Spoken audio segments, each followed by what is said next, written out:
And good evening, everyone. Welcome in another edition of the Real Spiel Live Show. I'm your man TK, Trevor Kelsey, joined as always by my cohorts in crime, KJ to the upper right, depending on which way you're looking, and Romy Bean to the upper left, depending on which way you're looking. Maybe you're dyslexic. I don't know. You're seeing them opposite. If so, either way, they're both bringing good points, so you can just mix them up. It doesn't matter. They all look alike. No, I'm just kidding. That's racist. Merry Christmas to the Christmas people out there. Happy Hanukkah to the Jewish, and happy holidays to the woke. Guys, it's been a while. Always fun to have you on. Always fun to do this. We got a lot to get into. The football season's come to an end. The NFL's in its prime, and the basketball season is just ramping up. Before we do all that, we'll start with Roman. How you been, my friend? I hear you've been doing a little play-by-play. How's the world in the radio business at the Big Les going? It's going. It's going. I'm trying to make things happen. I've been doing some play-by-play, like you mentioned, Midway University. I'm actually going to do a women's game tomorrow. I've been doing some PA announcing as well. Got to do some high-level high school basketball PA announcing at St. Xavier this weekend. They had a showcase from Made Hoops. Got to see commit for Lindez Wright, UofL commit, class of 2026 for La Lumiere play and some other D1 commits in action as well. First time doing play PA announcing for basketball, so that was a fun experience. Outside of that, just trying to make things happen, man. Try to continue getting better at what I do, continue giving out takes that are sometimes good and sometimes bad, and staying true to what I believe and when I do so. Other than that, though, Well, I've got a new house, we will enjoy new we will setup. enjoy you while we have you until the day you're doing an Indiana UK game with Dick Vitale and Yes, Charles sir. Barkley trying to keep the peace and actually talk about I hope. basketball. We'll enjoy you hope until we so. lose you to that. KJ, soon. you are second because your Chargers beat my Eagles, even though Jalen Hurts turned the ball over like multiple times, It won't even in play. one possession, which is a miracle. So you go second in this introduction. Yes, that's how bitter I am as a fan. But how you been, my friend? Hey man, I've been good. I've been good. This Yeah, I'm sure weekend you could have have been been. this weekend could have been better. Chargers won, so I'll take that. But unless Jalen Waddle has 40 fantasy points tonight, my fantasy season's over. So that's not I need fun. him But to. I'm in the opposite boat. I have like a 7-point lead. All of my players have played. Waddle's the only player for him who's played, who hasn't played. I need Waddle. I need a Waddle a stomach bug ASAP. yeah, Because that's there's rough. nothing, nothing can go wrong with putting your faith of your season hopes into the hands of a Dolphin receiver named You're Jalen telling me, Waddle. man. You're That's telling just me. that is bold Telling move, me. Cotton. It's a bold strategy, Cotton. Let's see if it plays out. I, on the other hand, my fantasy season's great. I'm on a bye this week. Of course, I have Kyle Pitts. He put up his career game, and literally a career game for any level he's ever played in. He actually looked like what people think he was, and it was all to nothing because I'm on a bye and didn't play anybody. So he'll have 2 catches for 3 yards next week and probably limp off the field Probably. like the punk ass he is. I digress. That's fantasy talk. Enough about fantasy because even though I live it, we're talking reality here. Guys, the football season has come to an end. We don't have Will on here to kind of counter talk and apologize to Ron English, but we'll worry about that later on down the road. We did our predictions beginning of the year, gentlemen, and I kind of gave shit to Roman about his, I don't want to say negativity, but by comparison to the others here in this room, negativity of the season prediction. And yet Roman was applaud. I'll do what our president won't do and admit he's wrong, and say that Roman was the closest to being right of all our predictions. 8-3, I think, was his prediction. Um, the season has wrapped up. It's somewhat maybe a disappointment. We won't get too much into the details, but it has wrapped up. What grade, gentlemen, would you give this season now in hindsight? And how excited are you to go down to Baton Rouge, Boca Raton, excuse me, maybe visit Florida Atlantic University, possibly check out some senior citizens. Remember, dinner served at 6 down there. I believe that is the home of the Seinfeld's retirement house, somewhere around there. But how pumped are you for the bowl game? And more importantly, what grade do you give this season? And you know what, Roman, since you were more correct than any of us in the predictions, I'll start with you in this one. Nothing to do with the Chargers, KJ, I promise. Tough to grade it because I feel like you could like cut the season up into 3 or even 4. Like if you cut the season up into quarters, there would be a different grade on each quarter, right? And that's kind of been the case for the last 2 seasons to an extent. I feel like that ultimately I'm in the C plus B minus range. I naturally lean C plus just because you the games you lost and the way you lost them. In my opinion, for the personnel we have, the coaching expectation that we have, and just what we've already had seen from the team earlier on in the season after some things had adjusted, right? Beating Miami, losing the way you did against Virginia, that should be, something that battle test you there to not go on and lose games a similar way. C plus for me, just because the teams you lost to and how you lost to, I keep feeling the word unacceptable come to mind. And that's a bit harsh just because it's not unacceptable. We continued to watch the games. We continue to root for them. We continue to hope for the best. So not unacceptable or I'm not going to be a fan anymore is never the case, right? So unacceptable is kind of not really even a true word to use there. But for me, it wasn't good enough. It wasn't good enough when you saw the offensive line improve. You have the skill players that you had. You got the performances you got out of Kewan Brown when you had injuries in the running back room. And because of the lack of improvement from the quarterback spot through the entirety of the season, we didn't get the necessary wins we should have got. That's why I lean C plus. KJ, what about you? I would say C plus two, maybe even C. I agree with you, and it is important to understand that we can't turn our nose up at staying in that 8 to 10 win range because we're just not the kind of program that can. But when you add context to the season, it just really was a missed opportunity. And I was talking to my dad, and my brother about this the other day. I mean, we really, with Chris Bell, you probably had the best receiver in the conference, if not the country. You had the best running back in Isaac, who he kept getting hurt, obviously. But and then you had Colin, who was the best return specialist maybe in the country. So you're really not going to get that type of collection of skill players, really, maybe ever again. I mean, genuinely, you might not ever get that kind of collection again. So it just was a missed opportunity. And as you said, Roman, all of the losses just came in unacceptable manners. Virginia loss, not acceptable, not acceptable losing to Cal. You went to SMU, looked like you'd rather be anywhere else. I mean, just not acceptable. That's I would say C plus, but closer to C. I would probably have to agree with both of you. I should jump on Roman's bandwagon since he was right to begin with. I'm going to drop the plus though. I think a C because I think this was kind of a season average grade, and this was an average season with 8 wins.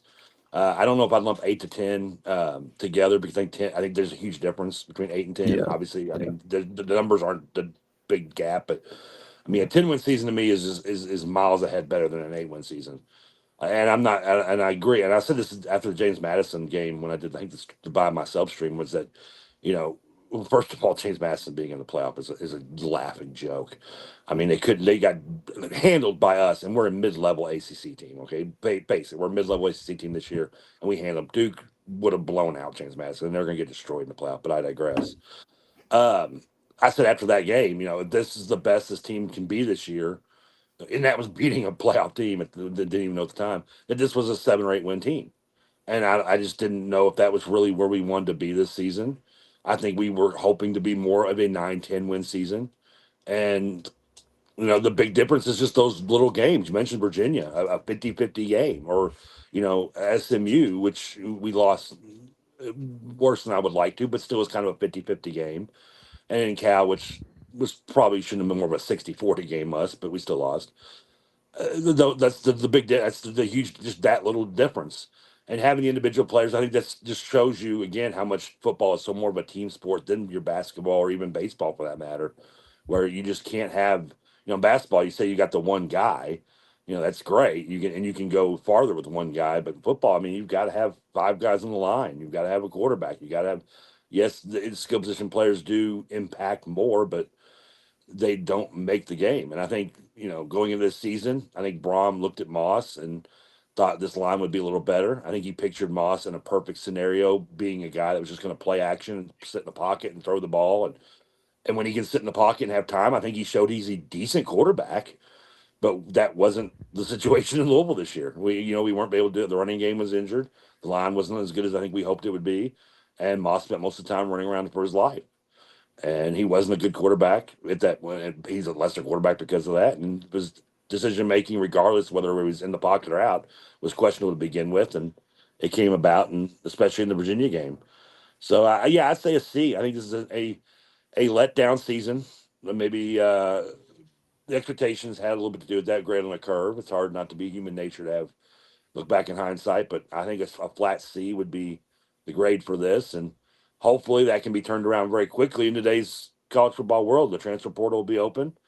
A new quarterback will hopefully be brought in. I don't know what path they'll go. You look at, the smaller going the small division, mid-level division school quarterbacks, like your 2 guys at the Heisman Trophy this weekend, and Diago and Fernando, both coming from smaller schools, not way of bigger schools. Maybe that path will be a way to go instead of, going for the Shuck or the Moss type level quarterback. But again, Yeah, I feel like we're due for a Mendoza. I trust Yeah. Jeff's going to make the I right feel like decision. we're due and I for a think- Pavia or a Mendoza. At least It's something our close. turn for a Pavia or a Mendoza, Trevor. I mean, come on, where's our small school now Yeah. Heisman candidate Well, type of here, kid? unfortunately, here's the problem. Those guys are going to be fewer and far between year by year. Like it now, because you could say you look at Kentucky. Kentucky could have said, "Well, we got our kid from Abilene Christian, I think is where it was, or whatever." Yeah, but he was also at Abilene Christian because he had also been at LSU and he'd also been at A&M. You don't want the guy coming from the small school that ended up at the small school. There's a bunch of those. You want the guy that kind of started at the small school. And unfortunately, now again with the transfer portal, those guys are going to be very harder to. They're going to be a lot harder to find Yeah. each It's a year. lottery ticket. Yeah. It's a lottery I mean, ticket. yeah, because guess what? This is football is a copycat sport, gentlemen. Anytime anybody does anything successfully, people will copy it, and they will copy it till they beat a dead horse. And you can't tell me that not every school Yeah. and every head coach around the country doesn't see the success that they've had with those two, and the credit to the coachings as well. But the Everybody's success that the looking for a players have Cam had Ward. too. Everybody. Yeah, you're going to see. I Everybody's mean, looking for a Cam Ward right now, and it's not. They're hard to find. you have not seen a coach in New Mexico State this nervous in his life in football. I mean, that's the schools you want to look at. Your smaller Texas schools, your Southwest. That's where all these kids come from.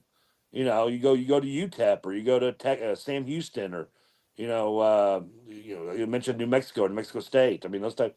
That's where you just gotta. I mean, I haven't loaded up the college football enough recently to maybe find if there's one out there.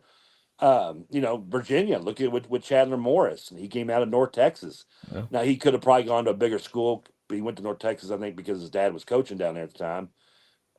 But nonetheless, he came through North Texas, and now he's at Virginia, and they were in the ACC title game. We weren't. Yeah. I mean, so yeah, I think a C is Yeah. is a good grade. It could have easily, within 2 games, been a B or a B plus. I think maybe a C plus is Even an respected. A minus. It could have even been an Yeah, A minus. just 2 games.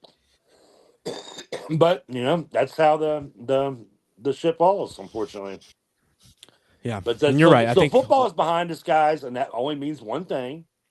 That means one thing: we can either focus on going to South Florida and watch us play Toledo, which I don't think any of us is getting that excited for, or B, we can focus on college basketball, and I want to do that. Before we do that, let's give some respect to the NFL, which is halfway through the league. Our man over here to the upper right of me is his Chargers are. Are you in first place in the AFC East now? AFC West?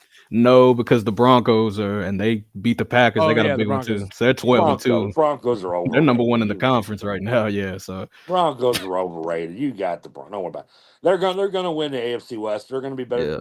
playoffs, and we know he's excited.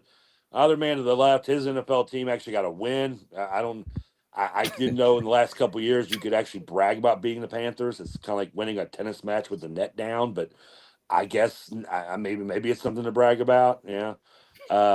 Get loud. But Who dat? and then Who dat? I mean, neither one of you pitched a shutout to this weekend like my Eagles defense did. But hey, All right. there you I go. get it. But the Shutting Raiders out are a Geno's. giant dumpster fire anyway. I mean, their season Yeah. is basically Henry Ruggs driving down the highway right now. It's a disaster and a half waiting to happen, and it's already hit. So, but yeah, Roman, I guess I'm gonna give your team got its 3rd win this week. So I mean, Yeah, we'll make it quick. 4th win. oh, so you're out of the court. You're out of the number one race, then I assume, right?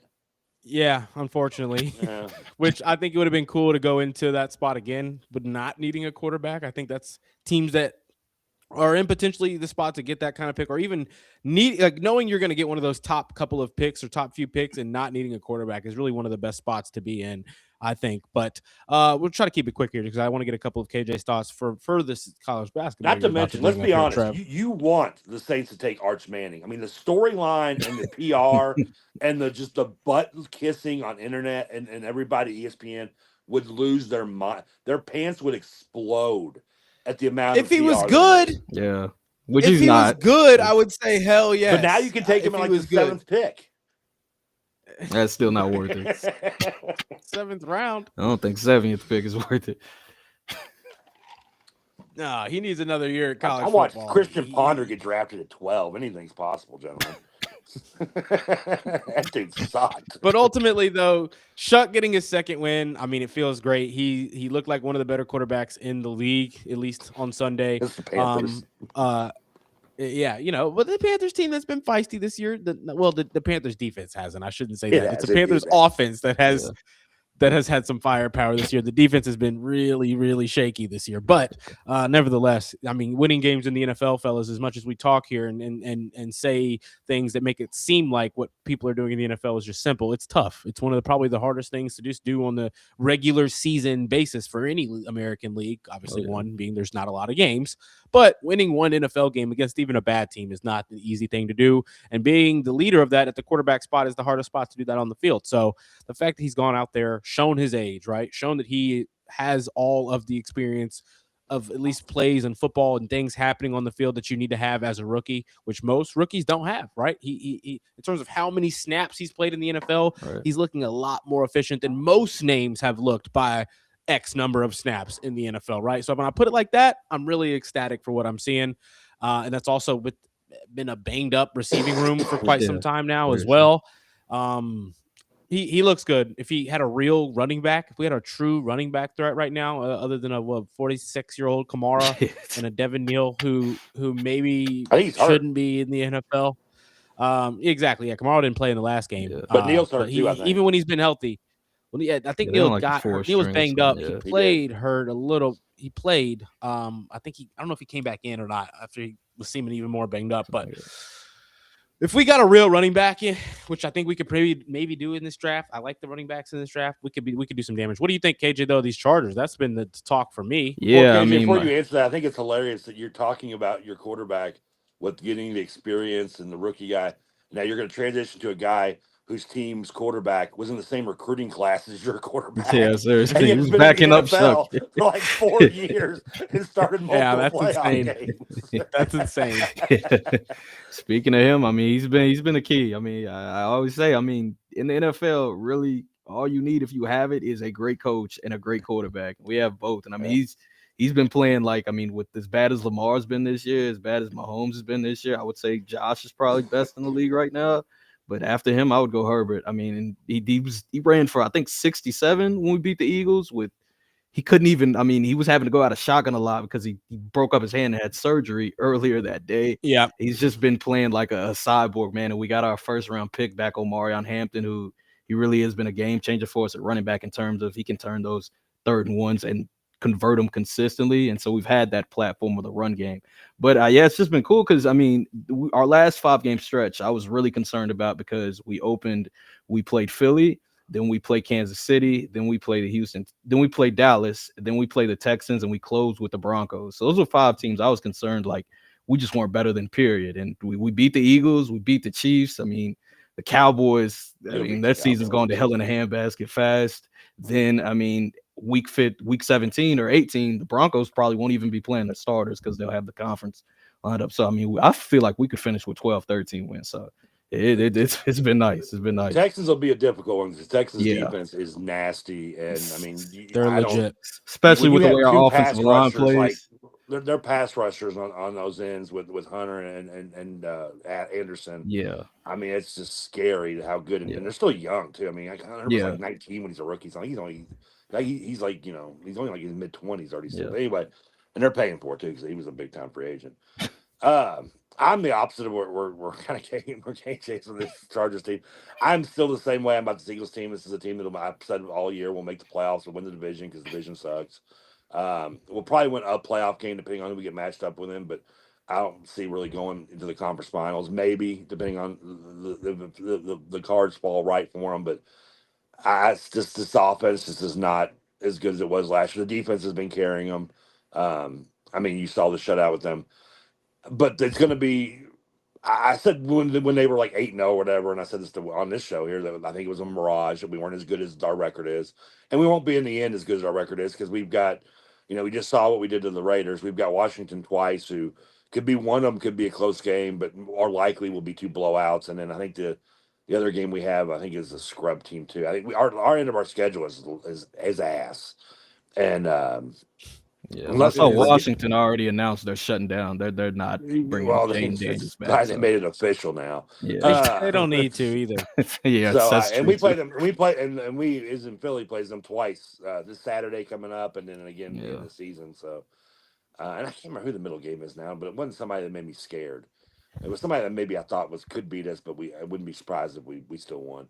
So the Eagles will finish with 11 or 12 wins, but we're just more of a product of being a really good defense, an average offense this year, and a very shitty NFC. So that's just, I mean, but I agree. KJ said it best when he said coaching is so big. I mean, I like Sirianni as a coach. I think he's done a great job. Fangio is our defensive coordinator, and our offense is taking a hit because the job Kellen Moore has done in New Orleans. I think is we're feeling the effect of it losing him, and you're feeling the effect of it getting him up there. So, yeah, I think that's good. And I love Harbaugh as a coach. And I agree with what this person said. The Rams are, it might be the Rams' year to get through there again and come out. Hopefully, the Super Bowl they're in this year won't be as fucking boring as their last one they were in.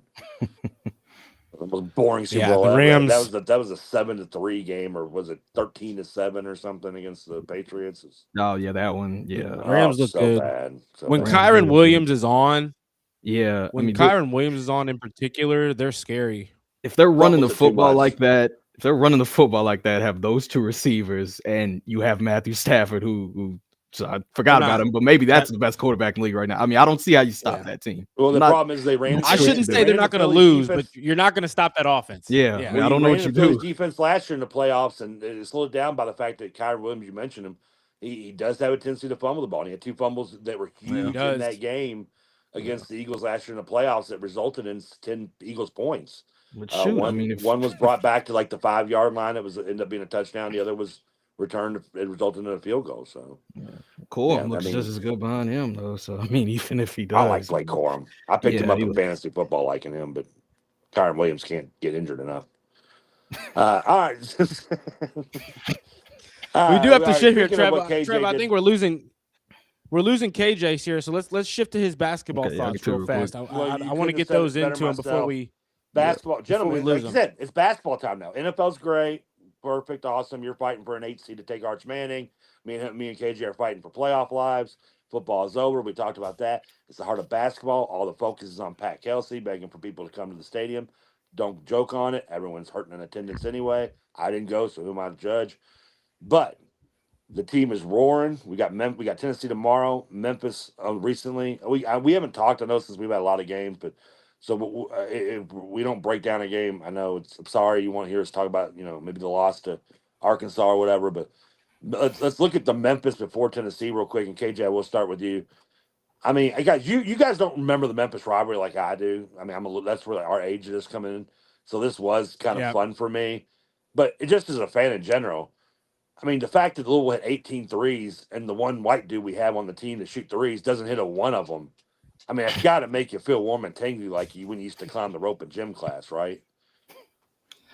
I mean, Definitely. yeah, for sure. I mean, I can't lie. I don't really have like as you said, to my age, I don't really have like an emotional attachment to the rivalry. But I mean, I remember we was playing them in the American every year, and it's always fun beating Well, those yeah, guys. And I mean, just looked the like they Cal didn't belong version, I with forgot. us. Yeah, yeah. So it's always fun to just go on the court and look like the other team doesn't belong there with you. Which I mean, that's point blank period, pretty much. What was your biggest surprise in that game, KJ?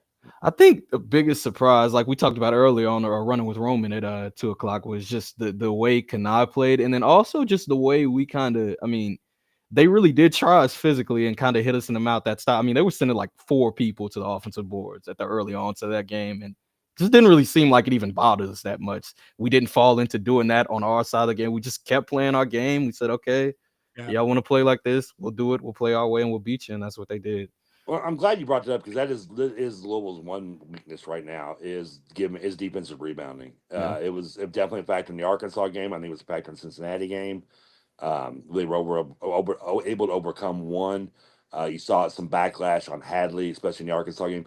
Because Hadley, I love Hadley. You know I do. He is old school.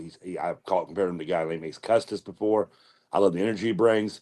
But when teams go athletically big at the 4-5 on us, we can't use him. He's just gonna have to. It's gonna have to be certain games where he's just gonna. I mean, Indiana wasn't one of those games because they didn't bring a their 4 could match up with him and the white dude, the coach's kid.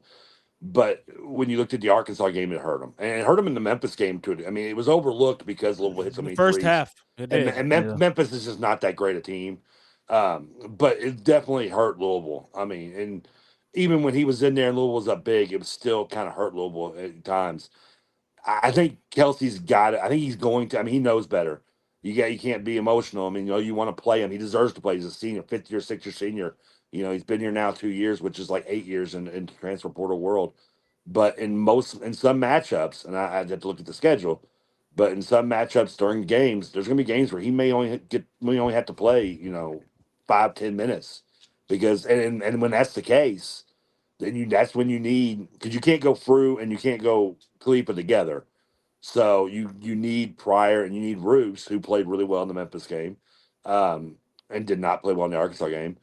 you need those two guys to step up and be able to be that athletic bigger four to contradict the teams doing that because that's Louisville's really biggest weakness right now, other than turnovers. But those are going to come with the style of play we have. That's just a given. The defensive rebounding is the biggest knock on this team right now, and the great thing is it's the only knock I can really come up with. But it is a big one, and it's something that can be fixed because that's how deep this roster is, Yeah. which is beautiful. One of the main things I'll be interested to see tomorrow is just how Kanai and Case and Pryor respond to that physicality and that link that they have to see on the defensive end. When they go to make movements on the offensive end within actions, whether those are passing movements, dribbling movements, or even cuts off the ball without the ball, trying to set screens or whatever, it's going to be a different type of an athlete every time that you're bumping into and going up against. I want to see them not back down to that test, not back down to that fight, because I know that personality-wise that they've got what it takes. There's nothing internally going on that makes them question their ability against another team. I have seen certain guys, though, already this season when things are like that there's the tentativeness. There's I don't want to be the guy that messes up because we're already clearly not having the establishment of momentum right now. I want to see our guys on the bench come in and establish that momentum when they now are in the game, like we've seen them do in pretty much every game this season except the Arkansas game. So that's kind of where I'm at. I want to see Case and Pryor, Kanai Roos on the boards, on the glass. I want to see them communicating on defense. I want to see them playing big. And when they get those moments offensively, don't back down from the test to go play big. Put your shoulder into a guy. Put your body into a guy. Get that extra step closer to the paint because that's going to open up that just a little bit of more room when you pass it to a shooter out on the perimeter whose man might have sagged off just a bit to try to go help. So I don't want to see them kind of not backing away from the contact on the offensive end, and on the defensive end is being what we've seen them be already, know what they can be. And we don't want to see any gambling from Case and Pryor on the defensive end. I don't know if this is a Tennessee team that you can really do that against because they are kind of to the point. They play that, get the ball to our guys, our skilled players. They get straight to the basket, go straight to the basket, get to the basket as quick as you kind of can once we get to our half court and into our stuff.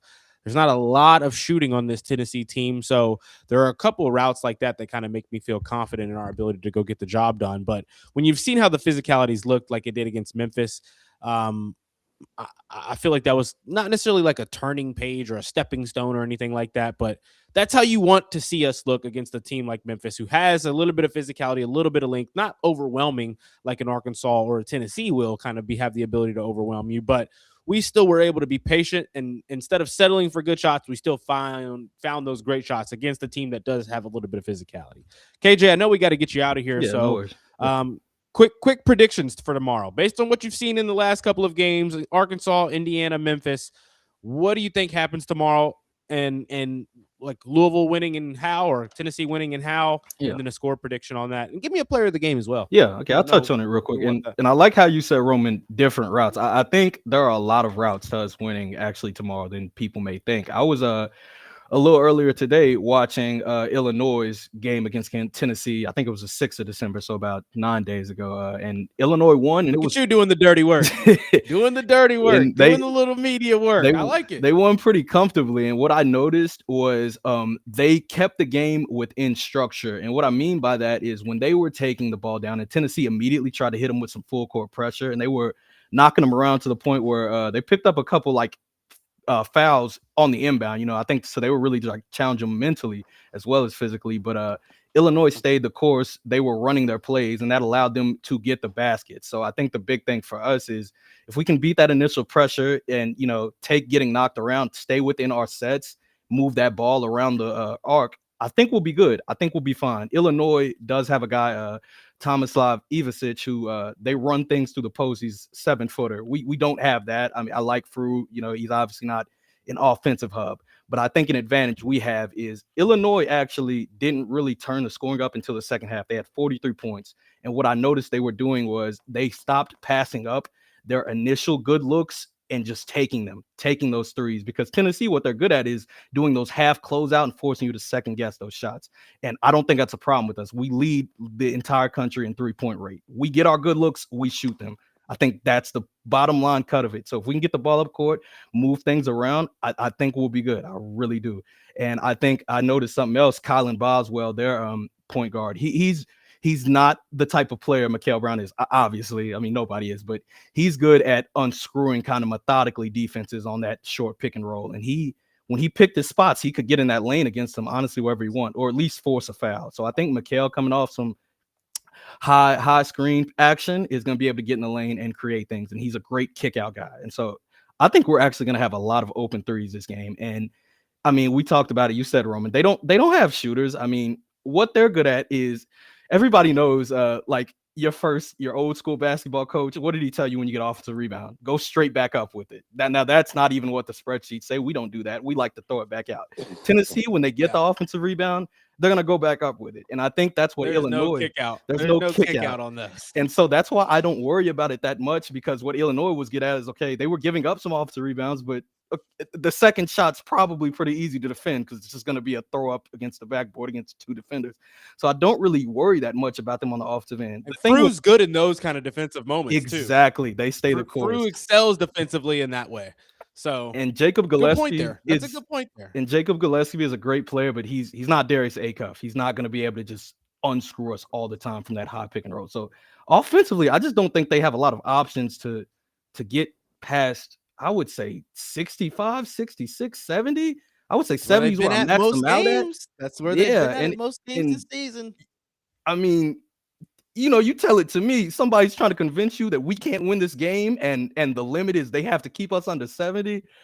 I don't like their side of that bet. I just don't. I mean, I think we're going to hit enough threes to the point where we just get to the points level and they can't match it. But thank you. I'll hang up and listen, guys. Sorry, I really do gotta get ready for it. We appreciate you, KJ. We'll have you on. We'll catch you next week and get those thoughts. Maybe even later in the week here and on the potential weekend as well. KJ, our co-host here, leaving us now. We'll get you on next week, KJ. Appreciate you. Yes, sir. Good guys. Take it easy. My guy's gonna hang up and listen, like the radio show. We tell radio. I also like how KJ kept his bed made in the background. That was we should have. I like that, keeping the bed made. Yeah, I mean, I don't make radio. You make your bed.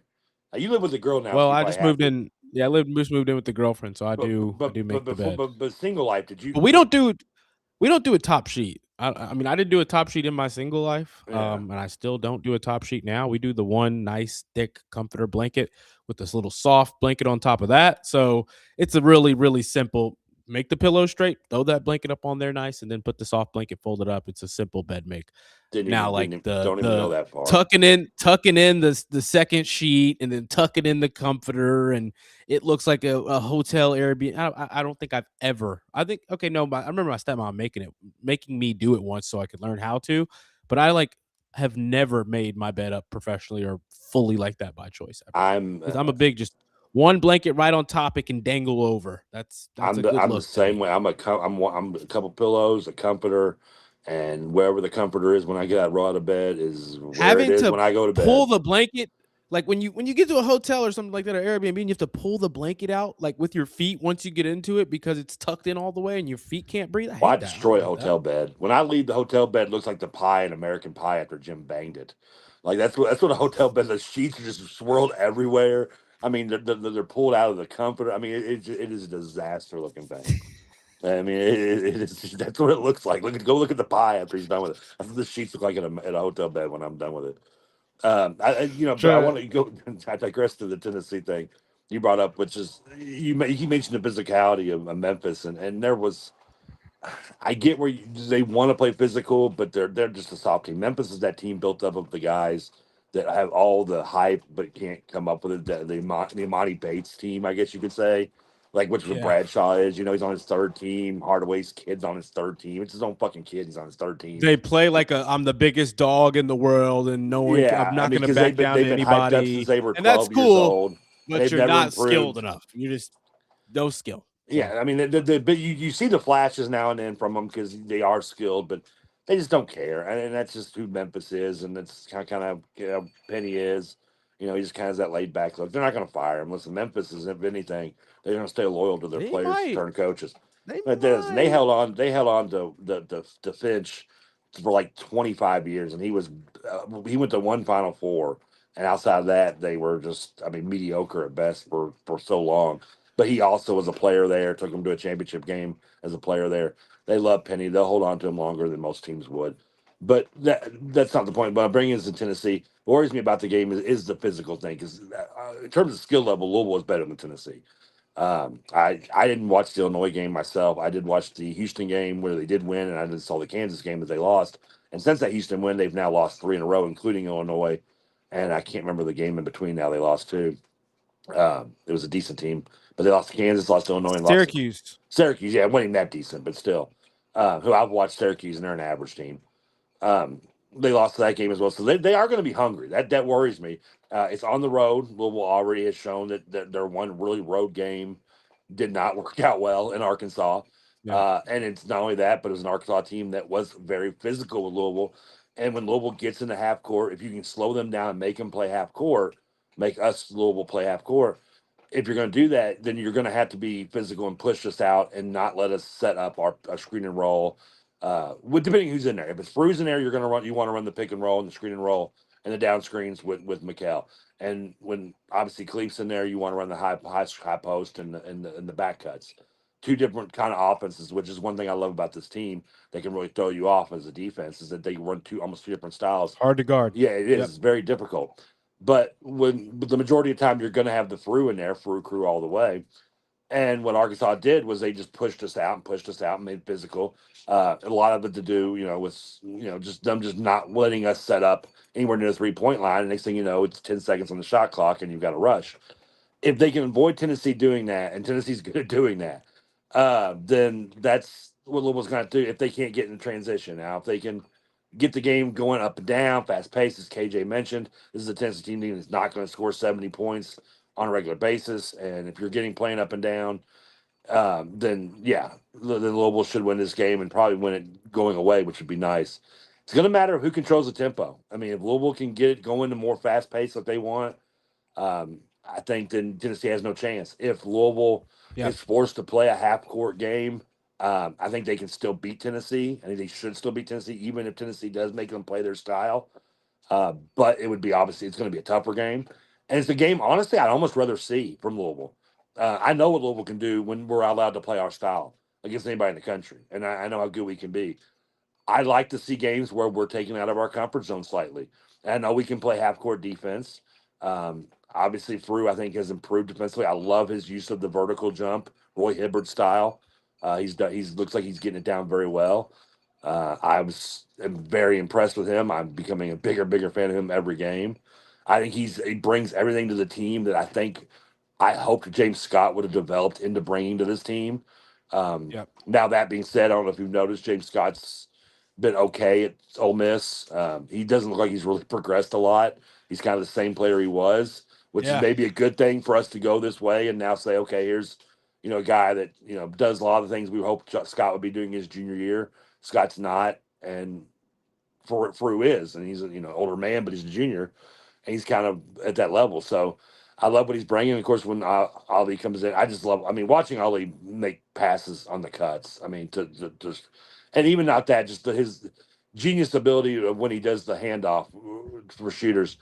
I mean, as a big man and an old school basketball guy, I mean, not to sound, it gets me hard. I mean, I get excited when I watch it. I mean, if I was gay, I'd masturbate. I mean, it's just that is how beautiful watching him do that. He's becoming a better passer game by game. He's becoming even more like knowing how to screen and roll within the fluidity of the offense and knowing when to go place it, how to roll, when you hesitate, when you don't hesitate, when you fade for a half second. Just not only just the back cuts and the accuracy of the back cuts, and just like you said, just when he's doing the handoff on the roll, just on handoffs and flip ups, just the position he puts shooters in and slashers in.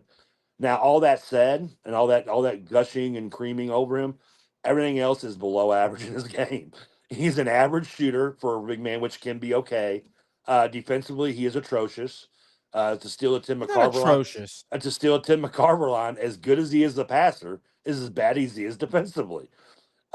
He's big enough to where he can just he's all right in the pick and roll. I mean, he's still learning. He's never been asked to hedge like that. he struggles, but he's figuring things out still, and I think protecting the rim when he knows how to jump vertical without fouling. He's protected the rim better than I thought. He hasn't been as good in the pick and roll as I've wanted him to be, but he's been better protecting the rim than I thought he was going to. he's good to come in there and switch up the offense and literally be our backup point guard, but not be our point guard. When you take Mikal and give him some rest and give him a good 5, 6, 7, 8 Wait, are minutes you rest. talking about Frew or Khalifa? Khalifa is our backup point guard at center.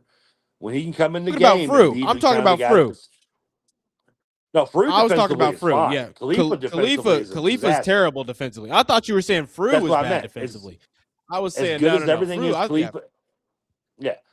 Yeah. The Tim McCarver line, as great as he is as a passer and what he brings offensively, Oh yeah, he's just as bad defensively, he's and that's terrible. Khalifa. He's an terrible. average. He's a decent okay with the outside shot if you give it to him. It's below average, but at least that's better than shitty. But everything else, I mean, he tries defensively. He's just not very good at footwork on No, defense, and he's just slow. And he's not horrible to where he's a liability. His offense makes up for it and better than. But you can't have him in full minutes. Frew's got to be the guy playing 75%, 70% of the minutes, and I want Khalifa's your Frew playing backup. all the minutes.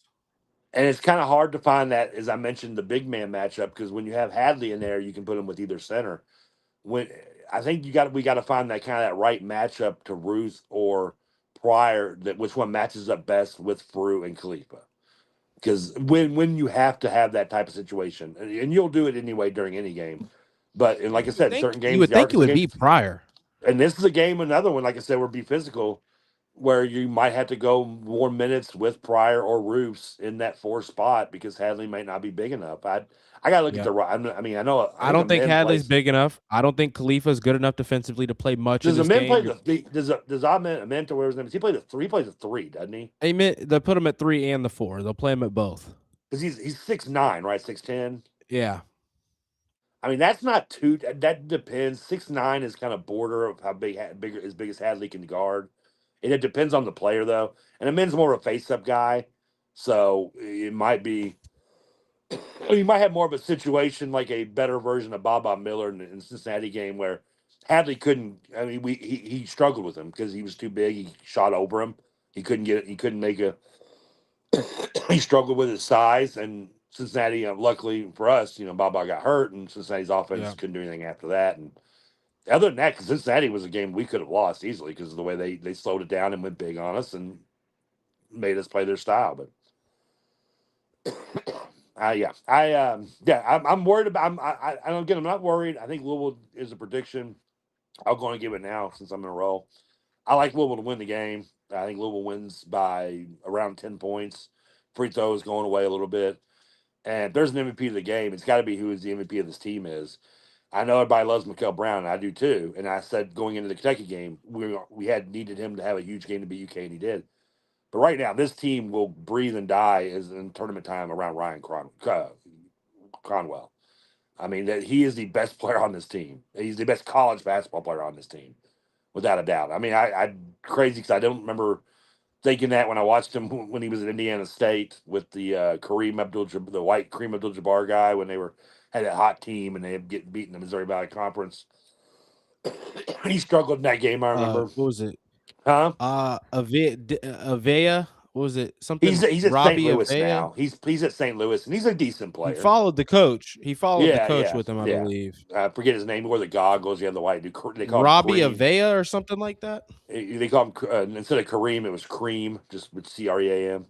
Because you get it because he's white. Jokes are funnier when you Kareem explain them. Abdul-Jabbar. Yeah, I like it. So, but he was Cromwell was the he was the guard there. He was on that team, but he's before playing at Xavier. Yeah, exactly. His ability, just because he's been in this college basketball so long, he is a good at college basketball guard, and the kind of guy that can do and help be the guy do it all down the stretch. The thing with Ryan is that he always seems to know what we need when he gets the ball, whether that's getting to the free throw line, creating a shot for another teammate, or just getting to the basket and getting to the rim. Well, his ability to shoot the ball is so well that he knows that when your defenders are going to have to hit hard on the closeout, and he's smart enough to know when they do that to get it in the lane, and he's not quick enough to get past most defenders. You see that.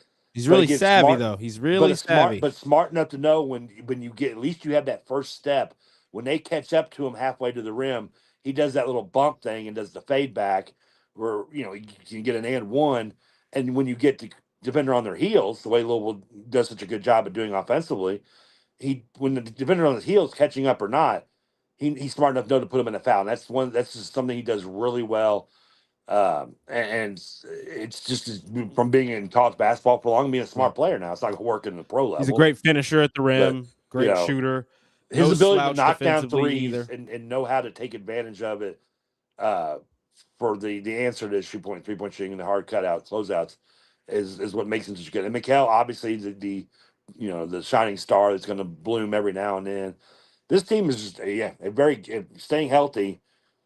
I mean, this anything short of maybe a 2 seed right now would be disappointment for me at this point in the season. I'm with you. I'm with you. We got a comment in on Twitch says, "What did TK think of John Cena's last match?" I actually didn't get to watch it in full because I dropped Peacock. They just didn't make the cut in terms of streaming sites.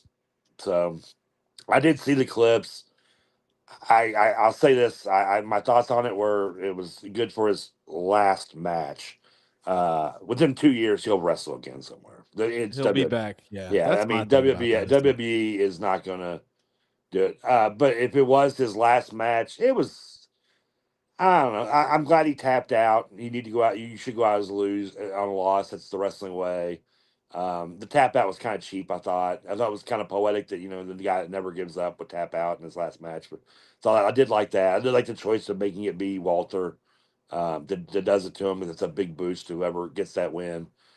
It'll never be the quote unquote last Ric Flair match. Was still maybe the best retirement match ever though, with him and Shawn Michaels. I mean, you can watch that. I mean, I still get teary eyed when I watch that. That's how. I mean, but that's Ric Flair selling it, like only Ric Flair can sell it. John Cena, great, but it's just not Ric Flair. But who is, right? I mean, Yeah, I feel you. I think John Cena. I'll give John Cena I credit. like I think that. he is the best actor, wrestler turned actor. Yeah, Dwayne, I said it. Suck it. Batista, Guardians of the Galaxy, love you in him.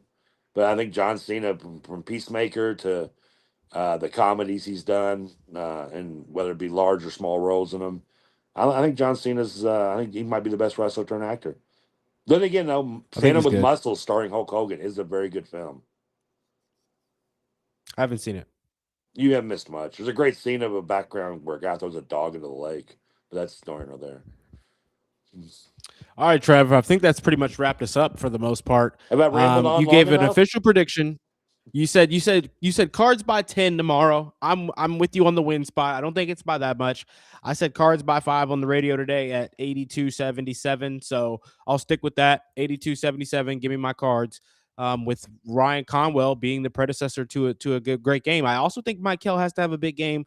I think if he can put the defense on their toes with his ball handling ability and his ability to get downhill, that will eventually, throughout that game, start to open things up for others. Whoever's on him is not going to be able to stay in front of him. And when the people behind that defender start to see that, they're going to think they need help. And when they do that, we've got an ambidextrous passer at our hands here with Michael, who can get the ball into the number shooting pocket for whoever on the floor at any time from wherever he is on the floor. And that needs to be where we go. If you're going to let me get to the rim, I'm going to convert at the rim. If you're going to prevent me from getting to the rim because you throw extra bodies, I'm going to get my guys open. That has to be the start to our game. Once you do that, now they're kicking out crazy kickouts and closeouts to Ryan Conwell, who's getting and ones. And then the attention to McNeely's not really there. I think McNeely's in that spot for maybe like a 6 or 9 point kind of outing for him to hit 2 or 3 of them. So, Michael Brown, we need you tomorrow. Open things up, get this offense started. Ryan Conwell, take us home. And then Frew, be that grown man you are. That's what we're going to need tomorrow as well. And he should get more talk. We didn't bring up Wooly Bully as much, but for having he was on fire. I expect it now out of Wooly. I don't expect that out of Wooly all the time, but I do expect the fact that we have maybe the best backcourt in the country in Rogers and Wooly, and the minutes they can come in, the energy they can bring, is obviously a huge factor in a game on the road against a team like Tennessee. Massive. We don't need the points, just to bring the energy that Rogers and Woolley bring offensively and defensively, particularly defensively. And I mean, I will be happy. But I agree with you on Mikel Brown. I think he didn't have to have a Kentucky game. But he has to be a little more impactful We than need he an was in some efficient. other We games. need an efficient 16-point night. You know what I mean? Yeah, I would be No, happy. I'd be no happy with crazy, with that. no crazy threes, and an efficient 15-point night. Get you up in that 5 assist range too, if you can. And I think that could be enough for us to get over that 75-point mark. Uh, KJ's mentioning 70. I think 75 is kind of the sweet spot to go and beat Tennessee. So with that being said, I think we obviously are going to play fast. They're probably going to be open a few more possessions than Tennessee's used to in a game. That is why I have Tennessee also getting over that 75 mark at 77 points. But if we're well over that, I don't think Tennessee's offense can produce enough clean looks in a game to go and score that much. I'm I sorry. do hope they Against a slow team it that can down and make us play competently out of our comfort zone. I against a want to see team us that win can that game. I would like to see that too. I want to see, because I think I've liked what I've seen in the improvements from both Adrian Woolley in that facet and Sonny Frew. I think he's gotten better and better in the half court in Oh that yeah. game where he's got a body on him with every movement he has to make. He's handling that better now, and I want to continue to see him have those tests, because we need to get one of those Duke games, and we're going to have a big like that when we get in the tournament going up against him. So I mean, I only know Frew yeah, from really watching him play at Louisville, and other than watching a few clips I have seen him. We talked about before he came here, but I mean, he's improved mildly, a few steps up from the first day I watched him play, and so have some others, but yeah, his just kind of sticks out to me the most. How much improved he has just from day one in the exhibition game against Kansas to just now against Memphis. I mean, he's not yeah. going to be a I superstar, agree, and he's not going to play in the but he NBA. can Probably not. he can be an X factor for a good But college he team can be though, a and that's what damn he good. has already Yeah, he shown he can is, be. especially as a junior and maybe coming back as a senior. Yeah, Yeah, he can be definitely an impact kid in the college game. love it. Trevor, anything else you want to add before we get out of here? What do you want for Christmas this year? I want Kentucky's crumble to continue. I hate that I Their love. season's over. I hate that I love the fact they hired Will Stein. I hate the fact I loved it. That's I will say that about the football team. That wasn't where I was going. I got myself a toaster for Christmas, but that's what happens when you get over 40. That's the kind of gifts you get. You know, the days Yeah, of I don't damn it, know I if got socks are now like sweet. I got socks. You'll be there too one day, my friend. One day, enjoy it. I I'm want to already be like kind of getting I there a want to be little like bit. Happy Gilmore. I want to or Billy Madison want to reach across and like shake your teeth and be like, "Don't grow up. Don't stay a kid." I want some golf clubs for Christmas. I need to make that happen. I just broke my 5 iron, so He's broke need some your five. clubs. It's not like you need golf lessons now instead of golf Yeah, clubs. maybe you could use a lesson or two if anybody wants to give me a coupon. But or if you know what I want for Christmas, Trevor, is a sponsor for the Real Spiel podcast. If you Yes. or your company or your friend or your family members or anything, could have some potential for some sponsoring or some advertising that they may need, let us know. We go for very, very cheap rates. You'll be the first and only sponsor at the moment, and we'll take whatever you give and say whatever you want us to say. So just let us know if you want to be a sponsor in our DM or at the real at or realspill podcast at gmail.com if you Not to want end on as a sad well. note, but I But know this may not be in your generational, but what's sad news with Rob Reiner today, which is I know how much I know you're not as big a movie guy as I am, but I saw that. I don't know yeah, I mean much, but yeah, I you're saw talking that. about a guy who's probably on the greatest, the most impactful, and maybe the most popular all time TV shows and All in the Family, one of my favorite shows of all time. Beautiful, awesome shit. To some of the greatest movies, at least personally, my personal favorite movies of the '80s, including Princess Bride, which is probably my favorite rom com. Which and I do love a lot of rom coms. It's probably my favorite. Just kind of sad to see. Yeah, I know he's kind of rubbed some people the wrong way, but whether it be a Republican, Democrat, even myself as a Democrat, his anti-smoking was one of the things that pissed me off. But he's one of those guys that was very forceful with his opinion, and whether you hate him or loved him for that is moot. He was a great actor, and obviously a great director, and unfortunately got the Menendez treatment with his kid. Apparently, not enough love from daddy and killing him. So I'm sure it'll be a nice SVU episode in a few years. But it sucks. Yikes. Sad Yeah. because Robert, I just watched him do Sad. the podcast with Bill Maher a couple weeks ago, the Club Random, which is a good show, good little podcast I enjoyed. He just, it just seemed like he just kind of gone past, the I'm pushing my ego on everybody. I'm now old enough to where I'm like, fuck it, it's life, let's live. let's enjoy it. And unfortunately, it's gone. So that's sad. But on a more positive note, that's what we're going to do to Tennessee. So Yeah, and on that note, yes, let's go enjoy it. too soon. This has been to the make Reiner Real show. Spiel Live show. This has been the Real Spiel Live show presented by the Real Spiel Podcast. Trevor, Kelsey, Roman, Kelly, Kendall Fuller. We'll be back here next week reacting to all things sports and, of course, Louisville athletics. We will. We should do like an odds on the odds of put it on the site. We'll be on. You see the shifting in the overlay's been changed. We've got some changes. You see the change in the thumbnail and on the countdown. So we're backing at it. We'll have a new announcement for some other Real Spiel podcasts happening. Yeah. Will Wigington and Matt Childress not being on the show right now is for a specific reason. Something that Trevor will be getting involved with them on too a little bit, but we'll be announcing that shortly here in the next couple of days. But like we said, we've reached the hour mark. This has been the Real Spiel Live show. Thank you all so much for listening.